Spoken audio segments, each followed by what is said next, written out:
So it was March 2020 and the world went into a lockdown. I was living in a one-bedroom apartment. I gotta be honest, my mental health was not great. I was feeling pretty anxious and stressed. And I started writing songs, a lot of songs. I think it was just kind of a way to get rid of a bit of that anxious energy. I did a couple Facebook Lives where I shared some music, which was a first for me. I hadn't done that. I'd been in bands when I was younger, but I hadn't shared music for a while, and they were songs I had written, so I was really nervous. And then I did a quick little edit video where I put it together, a couple pieces, a couple video clips, and threw it up on Facebook. I was just kind of surfing Facebook one day and I saw Joel had posted this video. And I thought it was super cool because we're in the middle of a pandemic, nobody's doing anything. He was able to use kind of a venue, like a social media platform, to be able to reach so many people. So I reached out to Joel, I said, hey, wouldn't it be awesome if you were able to send me a song? He sent a couple songs my way. He saw the video I had done and he said, I'm kind of also in a place where I'd like to collaborate, maybe do some music. What if you did a guitar track and sang, sent it to me, and then I do a drum track, I send it back to you, and then we do a video that way. We can edit them together. After we did that, I kind of decided, you kind of need a bass player. We were able to reach out to Rick, and that just kind of became the three-piece initially.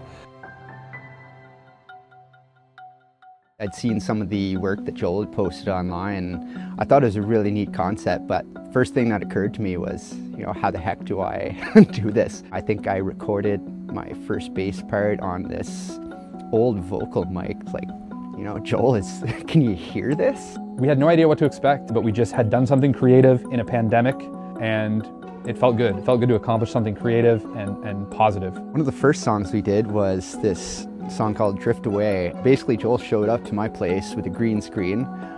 We were still in the phase where we had to practice social distancing.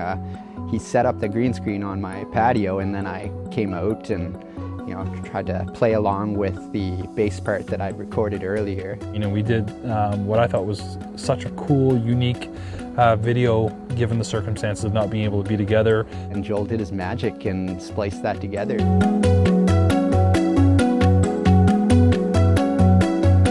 As restrictions lifted, we started deciding we're going to formalize this band. I know that Joel had reached out to a keyboard player. I reached out to Scott Stevenson. So I get that ding, and I'm just like, who on earth is this? And it's Joel sending me a bunch of remote videos that he has been doing with Rick and Chris. And immediately, once we started making music, we absolutely clicked. I had reached out to Ed, who was a longtime friend of mine. Chris had reached out to me one day kind of out of the blue and said, I got a group of guys and we're looking for a lead guitarist. Walked through the door to the jam room for the first night. It clicked immediately. I was like, okay, I think I'm going to stick around. We came to the decision, let's make a go of this. I feel like we've accomplished a lot considering the circumstances. We've really established a presence online. We measure our successes this way. We've really made some great strides in the past year. All the guys kind of locked in. It was almost like we just hit hyperspeed. We're able to secure grant money through Music MB to send 5 songs to a studio.